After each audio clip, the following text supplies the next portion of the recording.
itu artis yang masuk Islam kemarin. Begitu masuk Islam, suaminya meninggal, bapaknya benci, anaknya sakit, masuk penjara. Maka dalam hal ini mesti dipahami, innallaha idza ahabba qauman ibtalahum. Ketika Allah cinta sayang kepadamu, maka diujinya imanmu. Ketika datang sakit, kehilangan, la yusibul mu'min min nasabin wala wasabin wala saqamin wala syaukin yastakuha. Sakit, demam, sakit kepala, depresi, semua, bahkan sampai duri yang menusuk kakimu, illa kaffarallahu anhu biha sayyi'ati. Allah ingin membersihkan segala dosa-dosa. Maka kita husnuzon. Sekarang kan orang banyak suuzon sama Allah. Itu teman saya Pak Ustadz, ngaji nggak pernah, sholat nggak pernah, karirnya mantap, pangkatnya naik, tunjangannya besar, rumahnya besar, mobilnya besar, bininya besar. Saya, mana keadilan Tuhan itu Pak Ustadz? Ini orang tidak paham antara nikmat dengan istidraj. Ada yang paling mengerikan dalam hidup ini, namanya istidraj. Apa itu? Sholat tak pernah tapi rezeki lancar, ngaji nggak mau tapi karir melejit, puasa sedekah tidak pernah, zakat tidak, tapi umur tetap panjang dan badan sehat walafiat. Hati-hati, itu namanya istidraj. A'udzubillahi minasyaitonir rajim. Sanastadrijuhum min haitsu la ya'lamun. Ada orang-orang yang kami mainkan dengan istidraj. Wa umli lahum, aku ulur seperti layang-layang, diulur supaya apa? Semakin jauh, semakin nyangkut. Hati-hati. Saya nggak pernah sholat, kenapa rezeki saya lancar? Segera bertobat, berarti saya sedang dimainkan Allah dengan istidraj. Celaka 12, mereka ini menyangka berhasil menipu Allah. Yukhadi'un Allah, mereka menyangka menipu Allah. Tengok, Allah kayaknya sudah nggak sempat lagi ngurus kita, udah terlalu banyak nih. Akhirnya dia nggak sadar kan? Akhirnya rekening saya tetap dapat kan? Yukhadi'un Allah, mereka menyangka menipu Allah. Wa huwa khadi'uhum, Allah sedang menipu mereka. Nampaknya seperti nikmat, padahal dia dalam azab. Innallaha la yumli lizalim. Allah sengaja mengulur orang yang zalim itu, diulur rezekinya, diulur umurnya, diulur anaknya, diulur istrinya, diulur puasanya, diulur. Hatta idza akhadhahu lam yuflithu. Ketika Allah mengazabnya, Allah tidak menyisakannya sedikit pun, dijerumuskan, disungkurkan ke dalam neraka jahanam, tak tersisa sekali. Pak Ustadz, ya, kenapa orang kafir itu diberi rezeki oleh Allah? Buka kitab fikih sunnah dalam bab wakaf. Orang kafir kalau dia sedekah langsung dibalas Allah di dunia. Makanya banyak orang-orang kafir rajin sedekah ke panti asuhan. Kenapa? Begitu dia sedekah, Kong, lu kok selalu sedekah di panti asuhan? Sedekah sama orang Islam lebih hoki lah. Kata dia, sedekah sama orang Islam lebih hoki. Setelah dia sedekah bulan ini 1 karung, rezekinya naik. Dan mereka yakin, banyak mereka yang sedekah di panti asuhan umat Islam. Jawabannya ada dalam fikih sunnah bab wakaf. Orang Islam, orang kafir sama-sama dapat rezeki. Bedanya, orang kafir itu langsung dibalas Allah di dunia. Supaya apa? Di akhirat tinggal masuk neraka. Makanya kita tak begitu. Makanya nggak boleh suuzon. Pergi ngelihat orang sakaratul maut, wajahnya hitam. Waduh, kasihan betul si anu itu. Nampaknya suul khotimah. Kenapa? Wajahnya hitam. Dia kena liver ya hitam. Ini perlu saya jelaskan. Saya khawatir jamaah nanti suuzon ngelihat saya kan hitam. Waduh, Ustaz Abdul Somad nampaknya suul khotimah. Nggak bisa kita nilai dari zahirnya. Jangankan orang mati, orang balik haji aja nggak bisa kita nilai dari zahirnya. Pulang haji, ketemu sama Pak Haji, gemuk, sehat, putih. Waduh, mabrur Pak Haji ya. Rupanya nggak pernah ke masjid. Makan tidur di hotel. Makan tidur. Perbaikan gizi. Nggak bisa.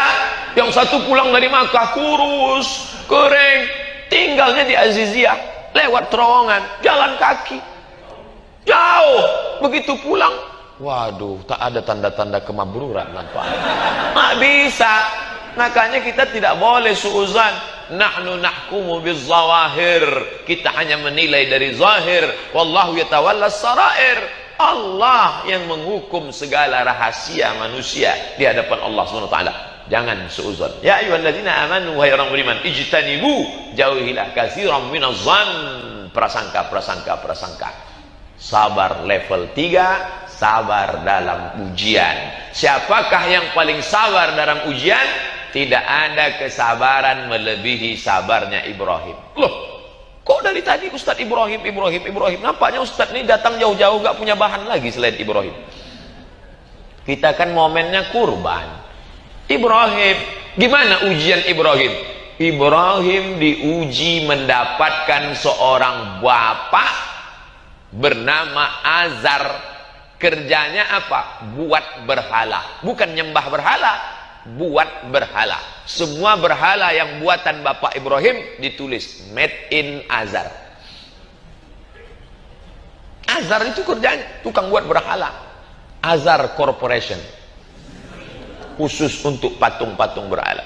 Datanglah Ibrahim, punya bapak penyembah berhala. Itu takdir, harus diterima, tapi harus diperbaiki. Karena dulu kita tidak pernah request kepada Allah. Inna ahadakum yujma'u khalqihi fi batni ummihi 40 yawman nutfah. Kamu diciptakan dalam perut ibumu 40 hari dalam bentuk air. Summa yakunu 'alaqatan mithla dzalik, 40 hari dalam bentuk darah. Summa yakunu mudghatan mithla dzalik, 40 hari dalam bentuk daging. Air, darah, daging. 40, 120. Ketika umur kandungan 120, yursalul malaku, datang malaikat membawa roh. Roh Abdul Somad masuk ke dalam perut orang Melayu. Saya jadi orang Melayu. Roh bapak masuk ke dalam perut orang Minangkabau, menjadi orang Padang. Baakaba kini sehat. Masuk ke dalam perut orang Sunda, kumaha atuh dawang. Masuk ke dalam perut orang Jawa, kepripun kapari api wis pirang-pirang dino orang kepetuk sampean. Masuk ke dalam perut orang Batak, halak kita sasudena masuk. Biado artinya apa kabar. Ini bukan request. Tidak pernah malaikat datang bawa kertas, Abdul Somad mau masuk ke mana? Multiple choice. A. Melayu, B. Eropa, C. Afrika. Pilih dong. Makanya kita mesti sabar menerima takdir. Masuk ke dalam perut orang Batak, Tapanuli Utara, Toba, lahir sebagai seorang Kristen. Siapa namanya? Ustadz Nababan. Ustadz Nababan itu dari perut orang Tapanuli Utara, Batak. Batak itu rumah makannya BPK, babi panggang karu.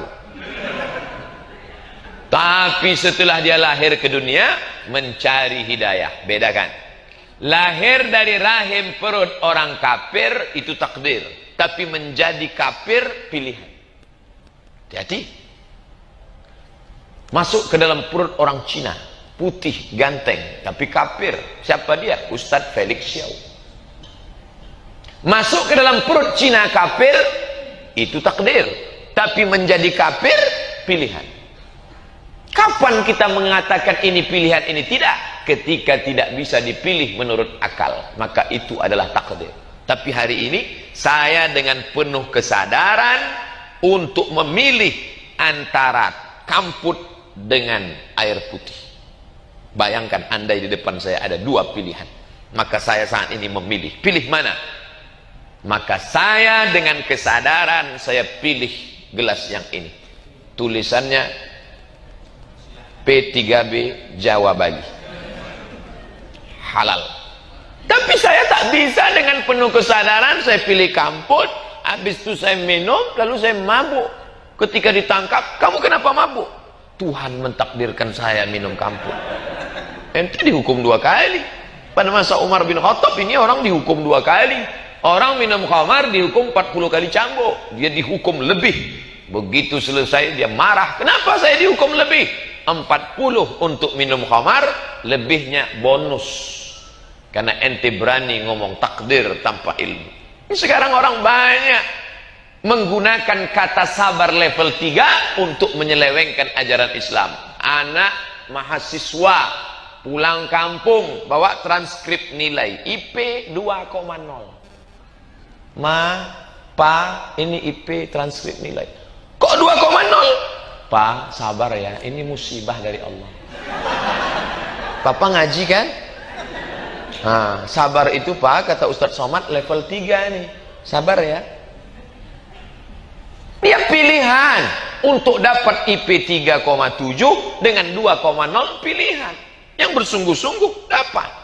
Tapi ketika sudah belajar serius, tiba-tiba datang penyakit, tak ada obatnya. Itu musibah. Maka mesti hati-hati. Sekarang ini banyak orang mencari kambing hitam dan yang dikambing hitamkannya Tuhan. Anak gadis pulang kampung dalam keadaan ngadu, kamu kenapa bisa begini? Mama sabar ya, ini sudah ketetapan Allah. Dia dengan penuh kesadaran saat diajak oleh boyfriendnya itu, diajak, kita sore ini makan bakso ya, iya mas. Sore ini kita jalan-jalan ya, iya. Dengan penuh kesadaran, hidup adalah pilihan. Wa nafsin wa ma sawwaha, jiwa dan penciptaannya, fa'alhamaha fujuraha, ada jalan kiri, wa taqwaha, ada jalan kanan. Maka kalau sudah lengkap usaha, terjadi juga sabar level 3. Pulang ke rumah, motornya dikunci. Motornya dalam rumah, rumahnya dikunci. Rumahnya dalam komplek, kompleknya dikunci. Kan sudah cukup tuh usaha. Hilang juga, hilang beserta rumah-rumahnya dan kompleknya hilang sekalian. Itu sabar level 3. Sabar. Itu yang disebut dengan takdir sabar. Ini enggak. Kecicilan, tinggalkan sepeda motor di depan rumah, kuncinya ditinggal, hilang. Ya maling bilang, ini untuk saya ya, kata dia. Ada usaha, ada ikhtiar. Maka ada kita diberi ikhtiar. Ini memang sudah ditetapkan untuk saya. Ini untuk saya. Bukan untuk Ustadz Qali. Untuk saya. Karena beliau tak minum, berarti untuk saya. Ini untuk saya. Tapi saya tidak bisa mengatakan, ah ini sudah ditakdirkan untuk saya. Kalau gitu cukup buka mulutnya.